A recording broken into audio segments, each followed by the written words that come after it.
Ghosts appear in many forms. We can see them. What was that? We can hear them. I am not afraid. And sometimes we can even feel them. We've gone around the globe in search of the most terrifying spirits and supernatural beings who continue to live on long after their deaths. On World's Scariest Hauntings, anything can happen. Because you never know who's watching when the lights go out. What the hell was that? In this episode, an 18th century prison that housed some of Britain's most notorious criminals. Bodmin Jail is synonymous with death because of all the unsavoury characters that were banged up in this penal institute. The spirits of men, women and children still walk the deathly corridors. For about 20 minutes, I'd been holding this child's hand, only to realise that obviously at 1 o'clock in the morning there wouldn't be a child in the jail and not living anyway. And should you come face to face with one, you'd better run. And it specifically said, get out. And at that time, all the hairs stood up on the back of my neck, and that sense that you feel that something isn't right came over me.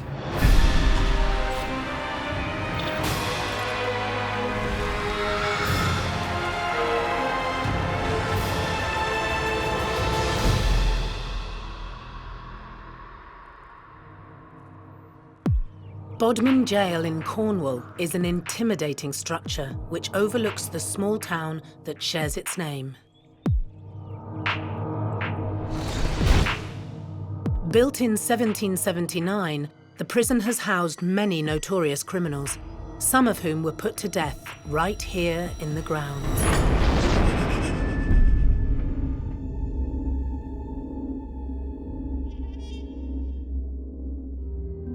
Some 240 years later, it's now a museum and soon to be a hotel complex, but it's believed that many of the spirits have never left the building. Bodmin Jail's resident clairvoyant and paranormal expert is Kirsten Honey. So we have a few examples here of customers, if you like, during the day that have come in. They've had some very strange occurrences with the way they feel. So they've suddenly become very faint to the point where they pass out physically. We have other people that have come through and run up to members of staff saying there's a child that they're very concerned about, for instance, with no shoes on and kind of roaming around looking lost. So we've gone and investigated that, of course, and found there hasn't been a child present in the jail at that time. We have other things where people are touched or they hear random noises or they have their name spoken as well, which is quite unnerving for people when they come through the jail to hear their own name being spoken when they're standing in a room completely by themselves. That can be, for me, very interesting and not unexpected at all, but for other people who aren't used to it like I am, quite dramatic in a sense. The paranormal manager at the jail, which was famed for its executions, is Mark Rablin. In the old days, they would have been taken to the lower gatehouse. These were the public executions, so prisoners were literally pushed off the wall at the front of the building and drew big crowds of people. But later on, they discovered that that wasn't so much a punishment, it's more of public entertainment it came down to. So they moved away from public sight and what we like to call the execution pit in the front yard. Prisoners were taken from there onto the trapdoors, a hood and a loose, and then dropped. So, all over very quickly. £1,000 force across the back of the neck. Mark started working here 13 years ago. When I first came here, I mean, it was literally, I just had my first heart attack. I couldn't drive my articulated lorry anymore. And I saw a night here at the jail, and I thought, that'd be fun, I'll go and have a look. Didn't expect much. I experienced 3 different things in one night, and that kind of got me thinking, which literally changed the entire life. I mean, when you see a shadow of somebody run down the wall when there was nobody there, or you get pushed off a wall and then you have a pebble thrown at you across the floor, that kind of focused me a little bit. And I thought, well, I went off and studied up and took over. So I experienced full manifestations walking past me. I've witnessed things move, touch sensations being pushed, loads of stuff over time. The thing that keeps you here, because there's lots more still, I think. This building's got a lot more to give yet. Just inside the prison gates, a spirit has been captured on camera. In this area, we were doing our own after dark event here, and a couple had come out and taken some selfies in this area. What they captured from there was actually a picture of a lady stood behind them. These were once living humans, living people, not something like a non-human entity or just a random energy that would be defined in some areas of the jail. The photograph is a stunning example of the paranormal energy that exists at the jail. Full manifestations, partial manifestations, particularly caught on camera or on photographs, are actually quite a rare phenomena. We're very lucky if we see them with our own eyes, but to actually capture something that amazing is an incredible thing indeed.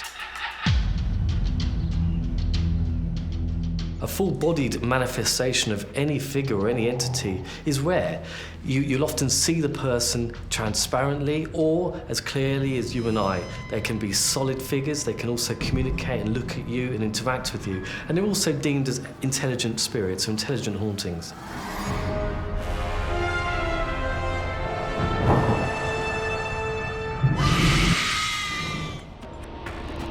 Bodmin Jail was first commissioned in 1778. It would house 3 separate prisons on the same site.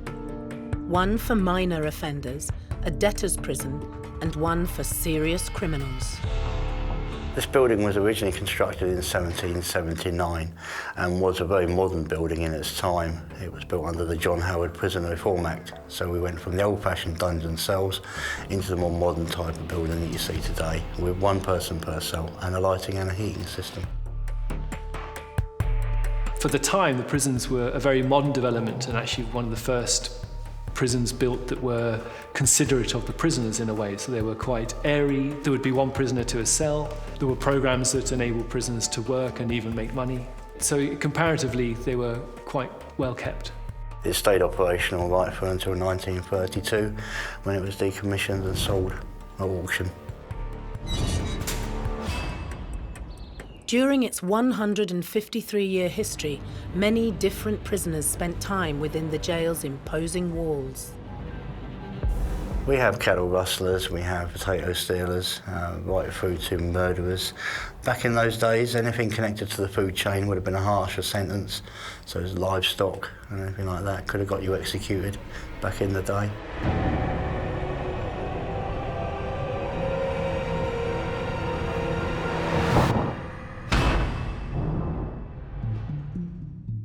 This extraordinary jail in the southwest of England has a dark history. Although originally built to house just 1 prisoner per cell, a crime wave spread across the country after the Napoleonic Wars, and by 1820, each cell was filled with multiple brutish criminals. So Bodmin Jail is considered one of the most haunted places in the UK because it was a site of death, of execution, and also harboured some very unsavoury characters. Very much how you are in this world is what I believe you are on the other side. So if you're a nasty person and you did bad things, it's going to be the same for you on the other side. I definitely believe that those are the types of spirits you would come in contact with would be malevolent, for sure. Local ghost hunter Jason Higgs has spent 14 years investigating the intimidating structure. Bodmin Jail, being so close, has always had a place in my heart. Having investigated here probably more times than anywhere else in the UK, the more and more you investigate, the more and more interesting Bodmin gets. And there's also something special about Bodmin. Bodmin itself is a living, breathing building. Even after closing its doors as a prison, the jail has continued to have a fascinating existence. In the wartime, obviously, the Germans, the Luftwaffe, came over and tried to bomb this place, bearing in mind the infantry were based around here. And they tried a number of times and they failed. And after the war, it was taken over by a private ownership group who then wanted to reclaim the land and reuse the granite for a different structure. So they set charges, if you like, around the building to try and blow up all the granite, take the building down. And after a number of different goes, they took out a number of floors, but the actual structure of the building just didn't move, it didn't fall. Every single time I come to Bodmin Jail to do an investigation, we always find something or capture something or experience something that just can't be explained rationally. One such experience happened to Jason while he was hosting a paranormal investigation in the jail. I think probably the only time that I felt really uneasy, we were running a public night, and I was on this particular level and near the hangman's cell, and we were running a device called the ovulus, which is a device that has about 10,000 words in it, and depending on the sort of interactions using the sensors on the device will depend on what words it says, and normally it will kick out one word at a time. Floating. And on this level, we were in this area, and I specifically asked, "Are you here? Would you like to communicate with us?" And it specifically said, "Get," and then "out," pretty quickly. Get out. What the fuck was that? And at that time, all the hairs stood up on the back of my neck, and that sense that you feel that something isn't right came over me. And I just felt, no, we need to move. We need to get out of here now. But many people can't resist the allure and continually return to Bodmin Jail, hypnotised by its fascinating history and supernatural energy.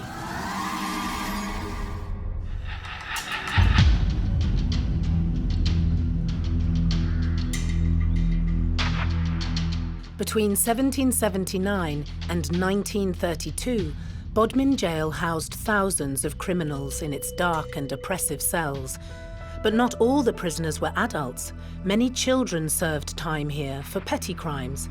And although they've long since passed, their impish spirits have remained.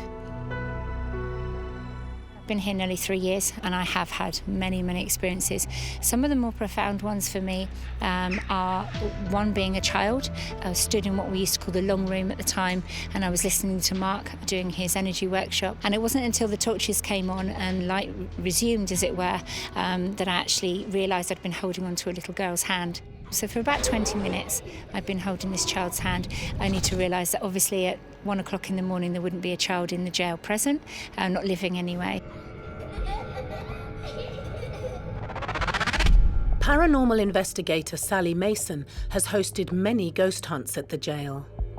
So many emotions. We have had guests cry, and they don't even know why they're crying, and they get very upset, and they'll say, "I don't understand why I'm crying, I don't feel that I'm upset," and the tears are rolling down their face. And Sally too has felt the presence of the juvenile detainees. There seems to be children here in what we used to call the long room, and they make themselves known in orbs, shadow figures. They will approach people. They play with the equipment that we used to bring, and we used to bring toys and old Victorian dolls, and all of our equipment used to react off it as well. We've done table tipping here and sang nursery rhymes at the same time.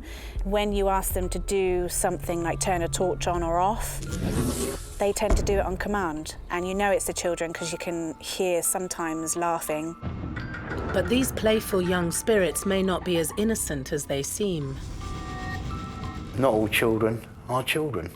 If you are a religious type person, they do say that the non-human entities or demons are here to trick mankind. And it's very much what this energy does. It tricks mankind. So non-human entities can form in many different ways. They can initially latch onto a sensory perception of somebody's energy and build on that. They usually stick to one kind of energy themselves, so they don't change. They can be false. They can make you believe something other than what you're actually experiencing, and they can turn very quickly. Despite closing in the early 1930s, many dark spirits still remain locked away in the prison. Bodmin Jail has, a reputation as being a sort of a place of death in many ways, since it was used for quite a few executions. Some of the prisoners that were kept there had themselves committed murder and were frequently from desperate, difficult backgrounds. There wasn't a pleasant atmosphere to the place when it was in use. And I think, a lot of people think that something of that atmosphere has remained. In this jail here, this type of energy is a manifestation of all the trauma, the pain, the suffering. Basically, it draws energy. So we can't disperse it. You'll find that on this level here, this will be as high as that energy rises. In classic mythology, that energy needs a ceiling. It likes to be confined, contained, but it likes to free roam around the building.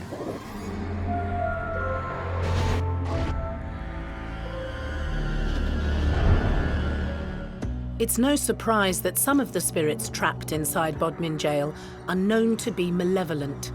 During its 153-year history, the bricks of the 18th century prison bore witness to 60 executions.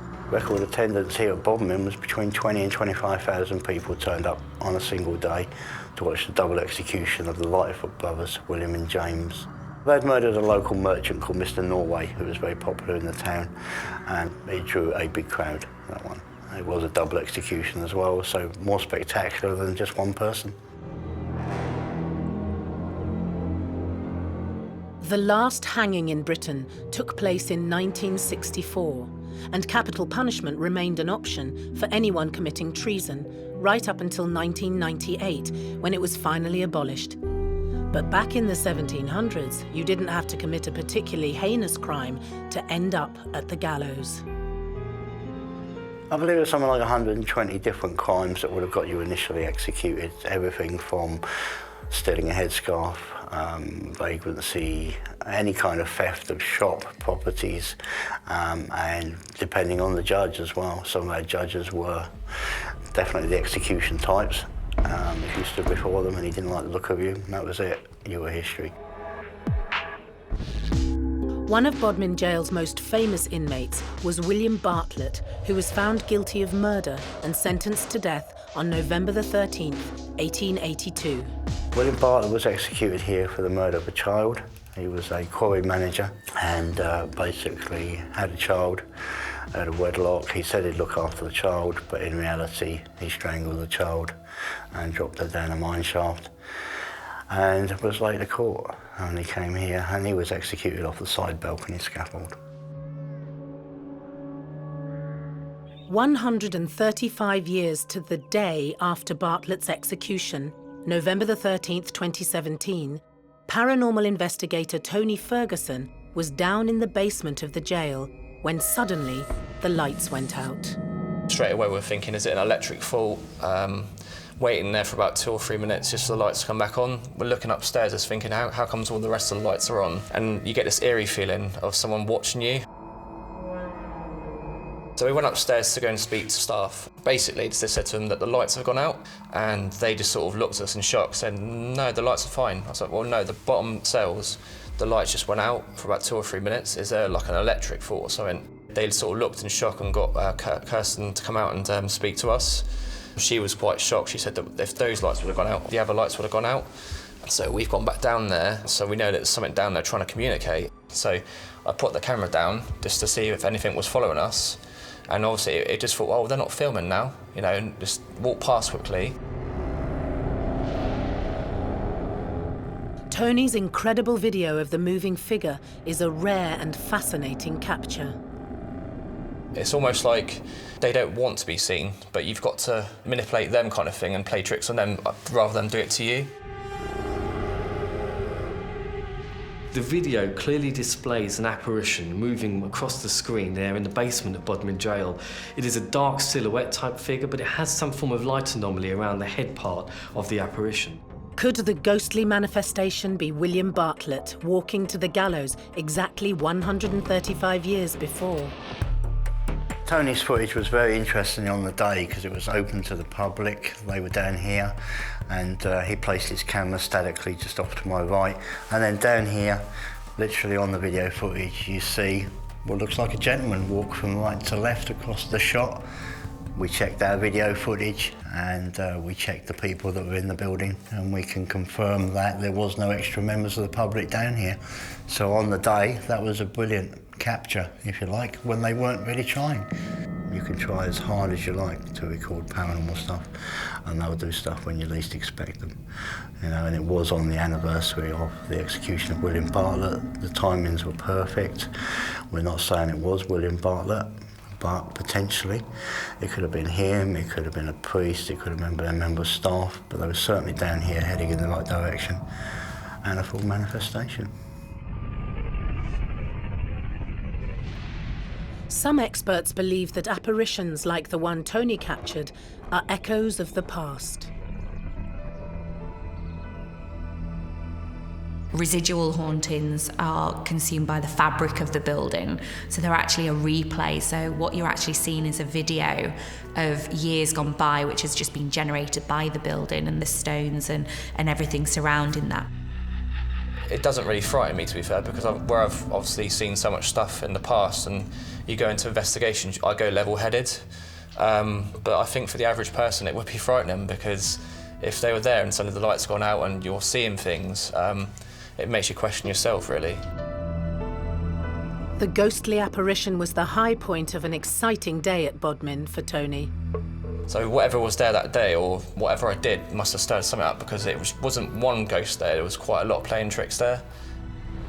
Put it this way, I slept the whole night that night. I didn't wake up the next day till late, because it took so much energy out of me. It was amazing. Just the footage itself was amazing. Over 80 years since it was closed, the spirits of Bodmin Jail still remain locked away inside the prison's imposing walls.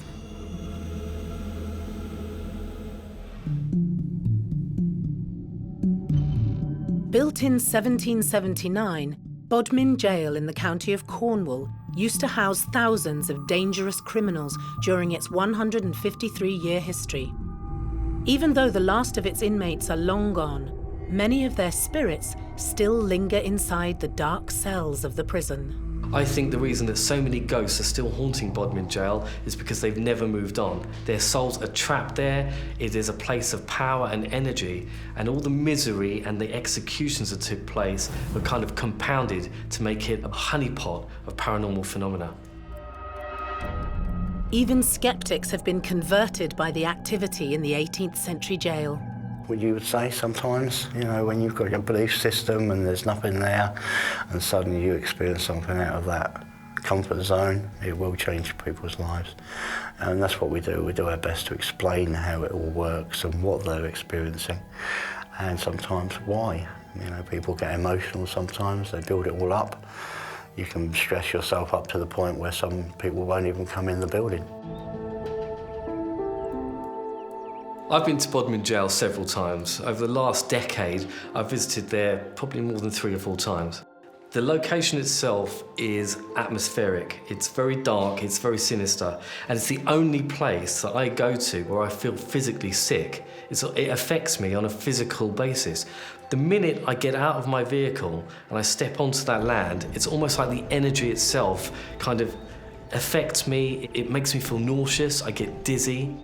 Like any building that's housed prisoners, there's an enormous amount of energy within there. People don't like being locked up. People don't like being told what they can and can't do. So that would give me the reason as to why there is so much energy still remaining in Bodmin Jail. Paranormal manager Mark and clairvoyant Kirsten concentrate on different branches of the supernatural, but share many of the same experiences. Kirsten is very sensitive to the building itself, and what we generally find is that we bounce off quite nicely with my sciencey side and her spiritual side. We have had some big experiences in the past whereby we finish for the night, clients have gone, there's only us on site, we're locking down. One night she thought it was me walking towards her up the yard. As she's spoken to me, I walked right by her. I was in the other side of the building completely. It was around this area that we're stood in now that I actually stopped to talk to him and ask him questions, and then realised as this chap had come past me that it wasn't actually Mark. Bear in mind, this was 5 o'clock in the morning. It was very, very dark, and I immediately presumed it was Mark. We were the only people on site at the time. It's been very exciting for the last 3 years working with her, because it's never dull.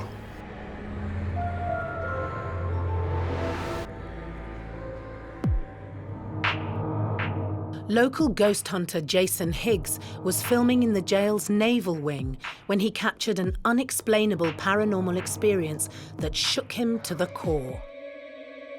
When we were filming down there, a big storm came in, got very windy, it even started hailing, moved all the cameras into an adjoining cell, waited for it to pass, set all the cameras back up again, and the gate hadn't moved an inch, the gate was open. And earlier on that evening, I said, you know, if there's something here, please can you shut the gate? It'd be great if you could walk into this area and maybe shut that door. And while I was setting up for the filming for the second time, I asked a question. I'm talking to camera, just saying about what I was going to do that evening, and realising next door, the camera was capturing the gate shutting on its own. And we've got footage of the gate, and it shuts slightly, stops, shuts slightly again, stops, opens a bit more, and then shuts again. And I don't know to this day what has caused that gate to do that. Because the wind had stopped at this point, the hail had moved on, it was a clear evening, but something had shut that gate.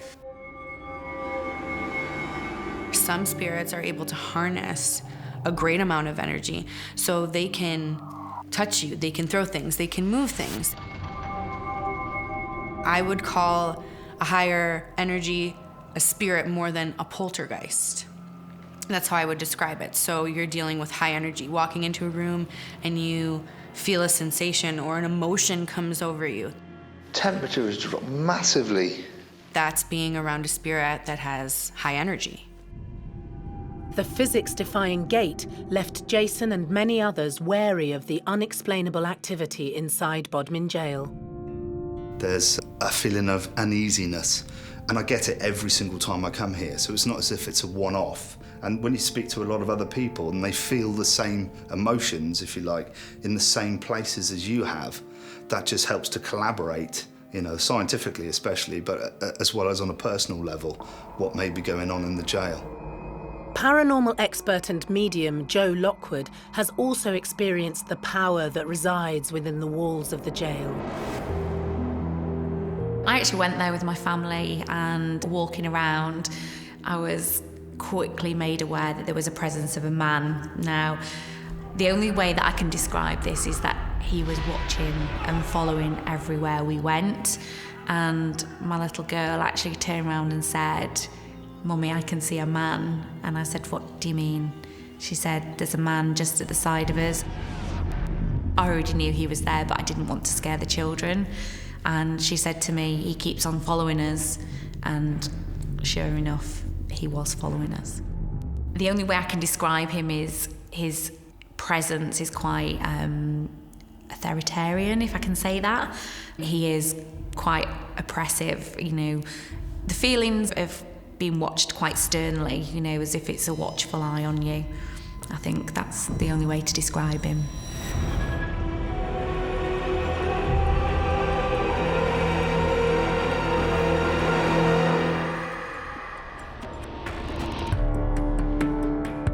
During its 153-year history, 60 people were executed in and around Bodmin jail, 8 of whom were women. One of the most notorious hangings took place in 1878, the execution of 28-year-old mother of 2, Selina Wadge. So Selina was a young girl. She was in love with a chap who promised her the world. He promised that she would give her support, everything that she needed. And so for her, she fell in love. She believed and trusted this man. And he said, "Yes, absolutely fine. I'll give you anything you want, Selina. However, you can bring one child and support one." At that point, she made an awful decision to actually dispose of one of her children. He was disabled, and she actually put him down a well and left him to die. She would have got away with this crime because at the end of the day it was a crime, even though really it was kind of a crime of passion, a crime of the era and the times that she was living in, only for her other child who actually was coerced into giving information about his brother. This ended up and resulted in him telling the truth by literally bursting out with, "You put the baby down the well." She was consequently arrested and handed over to Bodmin jail for execution. Ghost hunter Sally Mason is more than aware of Selina. I know that she's an energy here that many people do, I suppose, see and feel and pick up on. She makes herself known to pregnant women, people with children throughout the day. I think the reason that Selina's spirit likes to approach pregnant women whilst at Bodmin jail is because she feels sorrowful and remorseful for the act of murdering her own child. And we've picked up her energy a couple of times throughout the jail. The equipment has reacted to her name. We've had other people say that they've felt a female figure around them and they've seen an image of a woman. Many people visiting the jail have made contact with Selina. From the reports of eyewitnesses, the Selina spirit is more likely to be an intelligent spirit, an intelligent haunting, a spirit that's able to manifest and interact with the living. She's clearly there, distressed and feeling remorseful about losing her own child, and therefore she interacts with the living to try and get some kind of salvation from all this. My experience personally with her is very different, kind of calmer than most people's would be. She's appeared to me very briefly through her son, not herself. She's been very intimidated by me. She's felt very timid and unnerved by myself. Her son actually expressed to me that his mum was very nervous and didn't want to speak to me directly. She just wanted me to know that she was there. Kirsten believes that Selina was a victim of her time and environment. I just think that the story carries a lot of weight emotionally. For her, it's not like that. You know, she fell in love, she put all her trust into somebody, and that all backfired for her. Nowadays, you know, if you look at it, she just had that child. He wasn't very old, postnatal depression maybe, anxiety and all the other things that stresses that society pushes on you. And I think it was just an accumulation of all those factors and stress and promises and actually being in a position where you have no idea what to do in life. 140 years since her execution, Selina Wadge is still searching for redemption.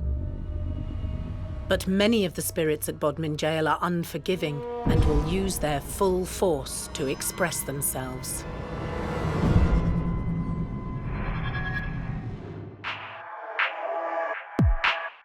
The small civil parish of Bodmin has been overlooked by its famous jail for centuries. The imposing building that casts a dark shadow over the Cornish town used to imprison the most despicable of criminals, but now a bevy of spirits inhabit the prison, where death was part of life. I do actually think the executions would have an impact onto the paranormal activity that's there, because we all know if anything happens untoward, it's unfinished business. So it would lead me to believe that there are still people hanging around in Bodmin jail.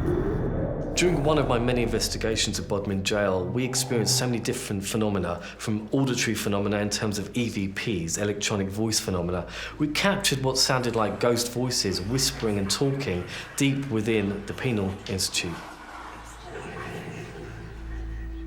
On a separate occasion, myself and my team were investigating in the areas where the cells were, and we captured what appears to be electricity, lightning shooting up one of the wooden railings.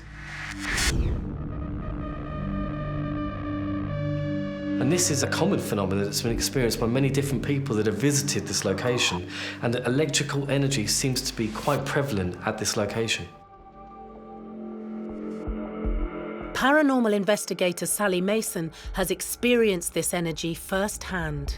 I think it was towards the end of last year, there was an electrical storm here. And just after the storm, there was a new energy that was quite strong and quite frightening for a few of our guests. They had some really profound experiences there. After the storm had passed, Sally and her fellow enthusiasts captured a spectacular light display. We were taking some pictures around the whole of the jail, and we got some amazing images of orbs. So not just one or two here and there, which is your regular. There were so many of them. So there was all sorts of energy moving around the jail, different colours. Some were lighter than others, some were brighter than others. So that was exciting for us. So we spoke about Selina Wadge. It was Alex that was my husband that was talking about it. As he was talking about her outside the cell that she was in before she got executed, there is an image of an orb that comes and moves, very, very small, but quite bright, as he's talking about her. It's quite distinctive. This orb seems to move in and out and has its own kind of energy signature and flow of movement. But the electrical storm may well have kind of incited this phenomenon to take place. It might have charged the environment and given those spirits some of the energy required to move around in the video. The cool thing that I found about the video was a lot of things that people say when they see orbs is it's dust. It's dust, you're in an old place. Obviously, you're gonna pick up these little things that look like orbs, but they like glowed. You could tell the difference from what you were seeing from dust to an orb, which I thought was really a very, very cool capture. Orbs are believed to be the early manifestations of a spirit. Sally's husband, Alex, was there on the night that they appeared so vividly. I believe it's a way of them trying to show themselves. It's the most basic form to make in nature. You have whole planets around, bubbles around. It's just the most basic form of consciousness, I believe. Alex remembers his first visit to the 18th century prison. Bodmin jail is the place that all ghost hunters really want to get into. We heard about the reputation years ago, and Sally knew a friend who came here, and so we decided to jump on and get in here. So we were desperate to get into this old building. It's a dream to be here, really. During one of the team's regular investigations, Alex experienced the full force of Bodmin jail's energy for himself. That was about 1 o'clock in the morning. Everyone was downstairs in the long room, and I just had this exciting feeling to grab a few bits of equipment and head to the top floor on my own. I'd never gone off on my own in this place before, so I thought this would be a good opportunity for me to do it. So I grabbed a few bits of equipment, headed upstairs, and I could hear footsteps coming up the stairwell. I was calling out down the hallway, saying, "Is anybody there? Hello?" And then, without warning, there was a big bang over my shoulder. So in the footage, you'll see me jump before the camera actually falls. I haven't got a clue what hit it, but it absolutely terrified me as I turned around, put my light on, and the camera and the reel, all the wiring was on the floor. This video footage is interesting. It clearly shows somebody responding to auditory phenomena, footsteps seemingly coming up the stairs. Whether or not the spirit was trying to kind of play a trick or show itself, we don't know. But the other phenomena that takes place is, again, light phenomena, spirit orbs that seem to fly past on the video. This could well be dust, and it could just be coincidental that it happened at the time of this unexplained footsteps. But the camera falling off at the exact same time could be significant. Maybe the spirit was in the room and in the area and tried well to get the attention of the investigator by throwing that camera to the floor. I mean, I would definitely jump. I mean, as a paranormal investigator, you try not to get too shaken up because you're going in there to investigate spirits and debunk. But yeah, when you're asking for communication, I mean, spirits aren't a circus act, so they don't just perform when you're like, show me you're here, knock on the door. They're like, okay, no, how about not? So when they do, it scares you and then it's exciting. So I bet you he had a whole bunch of adrenaline surging through his body at that moment. I wouldn't lie, I was actually terrified. On my own, 4 floors above everyone else, I was absolutely terrified.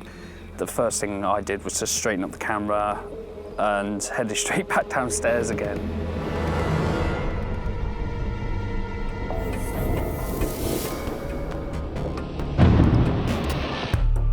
Bodmin Jail is a hive of paranormal activity. Resident clairvoyant Kirsten has become a conduit between the real and the spirit world.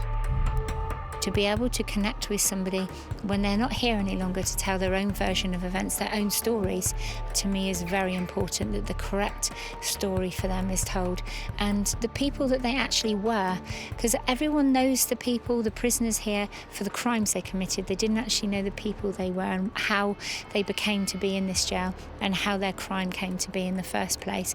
And I think that's missed a lot. People take things at face value. They killed a child or they robbed somebody, but what brought them to that in the first place is really important to me, to know their history as well. If you think of human beings, pretty much the spiritual world is the same. So really you're dealing with the energetic imprint of a person from a moment in time. So you get the warder types, which can be quite aggressive. We're in a prison, so not everybody was light and fluffy in here. So we end up with a whole mixture of personalities, should we say. With so much activity in the air, it's no wonder that Mark has seen a number of unexplainable events in the corridors of the infamous jail.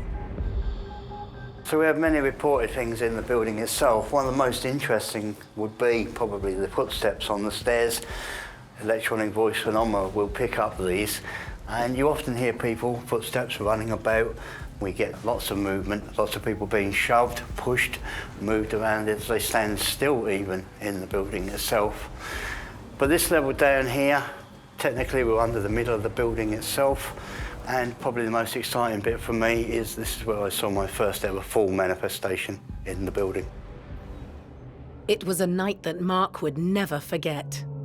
I just stood here in the corridor talking to somebody about the weather, and then suddenly we watched as a gentleman, or the shape of a gentleman, walked from this corridor here, straight past us and straight down the other corridor. And it's interesting because this is one of our original doors here from Bodmin Jail. We put it here temporarily whilst we work on the hotel next door.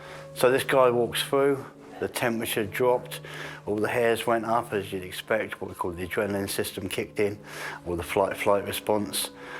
There was a crackling in the atmosphere. It was quite interesting, you could hear it. It went darker, and then it came back up to normal darkness. I was buzzing, really excited, because ultimately that's what people come for, to see a full manifestation. And it was one of many, but that was my first one. And they say you never forget your first full manifestation, and that's true. This guy was excellent. He was grey, perfectly shaped, walking straight past us.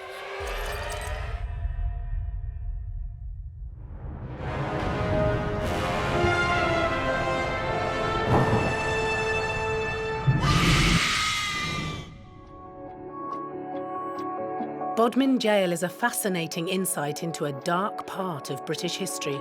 The deranged criminals that once inhabited these ominous cells have now been replaced with their otherworldly counterparts. If the towering walls of this mighty prison could talk, they would tell tales of unfathomable horror. You can see it from most of Bodmin, and when you look down you realise then that this building was a prison. And the fact that it was built in the 1700s, a sinister structure, its thick granite walls, and people were hung here, so it was a dark place. It's such an imposing building. A lot of people and children were kept in this building for things like stealing potatoes and burning haystacks, and they were put here, and they did go through a lot of bad things. But coming back here, for me, I do feel that it is quite a positive place to be now. And I feel that I would definitely return here to do investigations. If I have an opportunity later on, that I would definitely come back. It's worth it. Even as the old gives way to the new, the planned luxury hotel is unlikely to dampen the spirits at Bodmin Jail. There's been nobody up there since the landings collapsed, so literally we're talking over 100 years with nobody in their rooms at all. So when they become hotel rooms, it's going to be interesting. I look forward to reading the visitor's book, shall we say, because I'll know the hot spots then, and then we can go from there and try and find out what's going on.